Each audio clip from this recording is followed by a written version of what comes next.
Buenas tardes, bienvenidos nuevamente al IAI.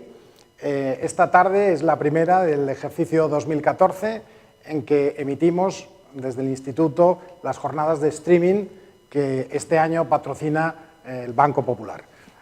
Soy Antonio Sainz, socio fundador del Instituto, y me he atrevido a iniciar hoy estas jornadas con un tema que creo que puede ser de interés para todos los que estamos aquí. La pregunta es, ¿puede una pequeña compañía acometer grandes empresas? Y tenemos que ver qué es lo que entendemos por compañía y qué es lo que entendemos por empresa. Aunque vosotros probablemente conocéis todos la historia, os voy a recordar que hace aproximadamente 3.000 años, en un pequeño pueblo de lo que hoy llamamos Grecia, en Iolco, había un rey un poco celoso de uno de sus súbditos, que era un tío fenómeno, que se llamaba Jasón, y entonces, para quitárselo de en medio, le dijo, oye, vete al sitio más lejano que se le ocurrió, que era la Cólquide, que suena un poquito mal, pero era un sitio donde se podía ir, donde había encima de una encina una piel de cordero de oro, ahí esperando, el vellocino de oro. Cuando Jasón recibió su encargo, pues se dio cuenta que era de dificilísima ejecución, pero por no negar a su rey las órdenes recibidas, pues tomó la decisión de hacerlo. Y dice, bueno, pues nada, me iré a la Cólquide. Claro, no era fácil irse a la Cólquide, y entonces lo que hizo fue organizar a un grupo de amigos. No fueron más de 50 tíos fenómenos, Hércules entre ellos, y decidieron largarse en busca del vellocino de oro.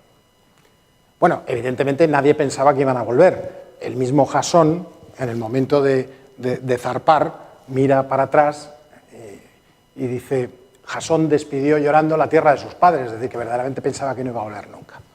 Bueno, después de un montón de circunstancias, finalmente, por difícil que pareciese, lo consiguió y volvió con el vellocino.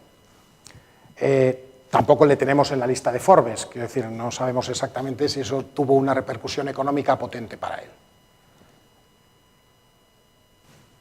Una cosa es una empresa, otra cosa son las consecuencias económicas de una empresa y otra cosa muy diferente es una compañía.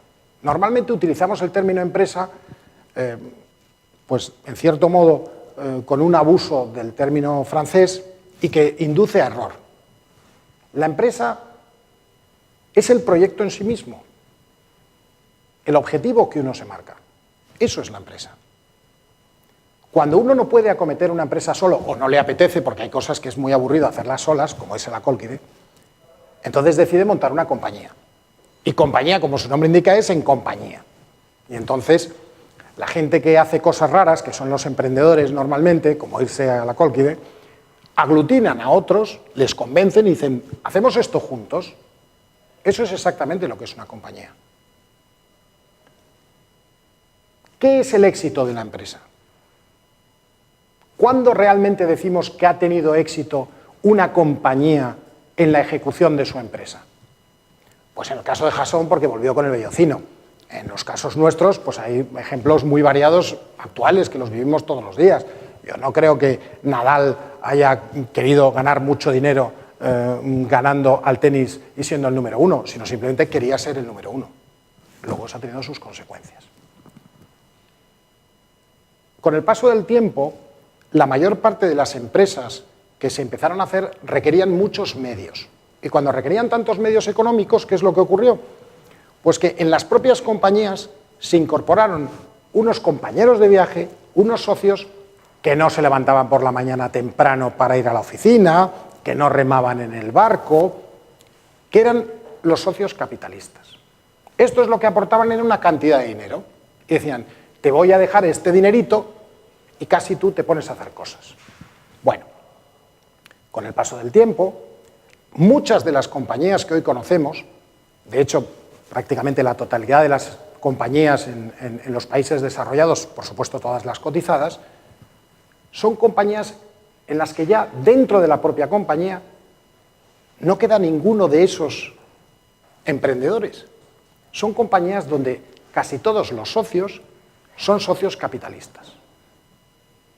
Esa circunstancia tiene algunos pequeños inconvenientes. Fundamentalmente que la empresa, es decir, el proyecto que tiene que ejecutar la compañía por libre elección, empieza a ser perturbado por la necesidad que tiene el socio capitalista de recuperar proporcionalmente a la inversión hecha todos los años un dinerito. Eso en principio no es malo, ni mucho menos, pero sí es fácil que perturbe el origen y el fundamento de las compañías, que es acometer empresas que sean interesantes, que den valor o que le apetezca a los que las están haciendo. Es habitual que compañías que nacieron para desarrollar determinadas empresas desarrollen otras muy diferentes simplemente porque son más rentables desde el punto de vista económico. Y eso no siempre es bueno. Claro, la realidad es que el mercado finalmente, en algún momento, llega a ser un mercado estable, un mercado maduro, como puede ser el caso de Europa. Y cuando ocurre eso, hay inconvenientes añadidos. ¿Cuáles son? Pues muy sencillo, que es dificilísimo ganar dinero. En Europa no es fácil ganar dinero y, por tanto, las grandes compañías no les es fácil ganar dinero y tampoco conseguir contratos. ¿Cómo consiguen las grandes compañías contratos para mantener el mecanismo de facturación y de crecimiento? Pues bueno, de cualquier manera, primero con los amigos, pero cuando se acaban los amigos, evidentemente comprando voluntades. Una parte fundamental del proceso de corrupción que hay en Occidente es como consecuencia de que las grandes compañías están en obligación de conseguir contratos, porque si no los consiguen, no son capaces de mantener el nivel de ineficiencia al que han llegado, del cual solamente salvan si siguen creciendo en ventas todos los años. Empresas poco eficientes, hay que vender todos los años, necesitamos más contratos. Si os fijáis, la mayor parte de las noticias solamente hablan de crecimiento. La empresa ha crecido en ventas. Este año se ha firmado tal contrato. Y lógicamente, cuando en España nos ha ido muy mal y en Europa también, nos encanta hablar de tal empresa española ha conseguido tal contrato en tal país, por supuesto de fuera, y normalmente países, muchos de ellos en vías de desarrollo y otros los que están desarrollados con un nivel de corrupción acorde al tipo de contratos que firman estas compañías. Espectacular. Bueno, eso no tiene nada que ver con el origen de lo que es una empresa y con el origen de lo que es una compañía. Se ha distanciado mucho del origen inicial. Mi opinión personal es que eso no va a resultar así sine die. Pronto, el sistema de abuso de poder, de oligopolio y evidentemente de corrupción de las grandes compañías va a tener que ceder a la realidad, o al menos esa es una esperanza. La pregunta es, ¿y entonces pueden las pequeñas compañías hacer algo? ¿Puede una pequeña compañía acometer una gran empresa, un proyecto importante? Yo os diría una cosa, no sé si sabéis que la mayor parte de los proyectos los ejecutan pequeñas compañías. Hemos hablado de contratación.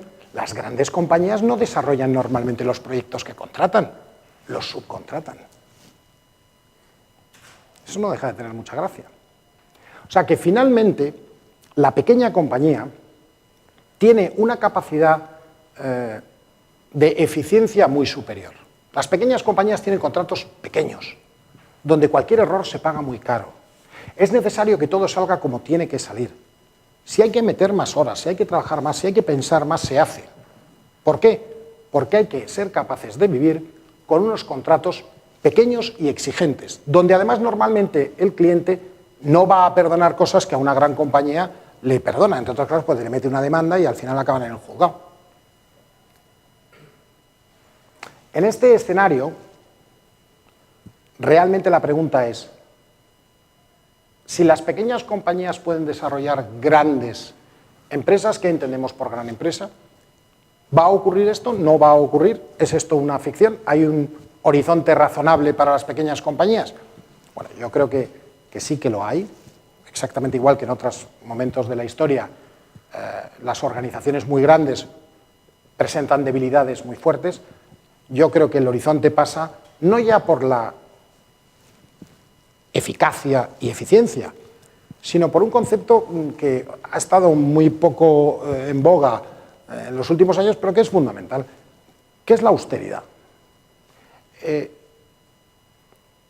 desde hace 7 años, en Madrid, que es donde yo más me muevo, pero también en el norte de España, que he estado trabajando bastante, y en general yo creo que en toda España, hay unos comportamientos por parte del pequeño empresario muchas veces casi heroicos en cuanto a austeridad. Yo me estoy acordando ahora mismo de un ejemplo muy divertido, bueno, divertido, no tiene ninguna gracia. Un amigo mío ha tenido unas graves dificultades en el norte de España y le ayudé durante un tiempo a intentar, pues al menos negociar la situación de crédito con proveedores que tenía, proveedores que eran amigos, pequeñas empresas, gente fantástica, ¿no? Bueno, es impresionante un caso concreto que era la pequeña empresa que llevaba la limpieza desde hacía años de los trabajos. Había un saldo y le dije, mira, no te podemos pagar este saldo, pero para intentar salvar la compañía, si aceptas estas condiciones, unas condiciones durísimas, pues bueno, vamos a ver si en estas condiciones al final el proyecto en su conjunto sale. No solamente aceptó de forma inmediata, sino que cuando ya está saliendo del despacho, se da la vuelta y me dice, por cierto, habéis cambiado la llave de la oficina, necesito una copia para ir a limpiar el lunes. Claro, esto es espectacular, ¿no? O sea, gente que está siendo capaz de aguantar un daño tremendo en lo económico y, sin embargo, siguen luchando. ¿A través de qué? Pues evidentemente a través de una austeridad en lo personal y en lo empresarial muy alta. Esa capacidad de austeridad, yo quiero pensar que sigue viva en muchas personas y que es probablemente parte de la solución y del futuro que vamos a tener por delante. No podemos pensar que un empresario es un hombre rico o una mujer rica, porque son dos cosas muy diferentes. Si hay un futuro para las compañías pequeñas en nuestro entorno y en el entorno europeo, es asumiendo que la empresa es lo importante, el objetivo, los proyectos que queremos acometer, y que para eso hay que ajustar los medios a esos objetivos. Y unos medios donde la austeridad va a ser un eje fundamental para el éxito de cualquier compañía. Esa es mi opinión. Y yo estoy convencido que, aunque sea una visión un poquito extraña, puede marcar diferencias en lo que viene por delante. Nada más. Muchas gracias. Ahora mismo.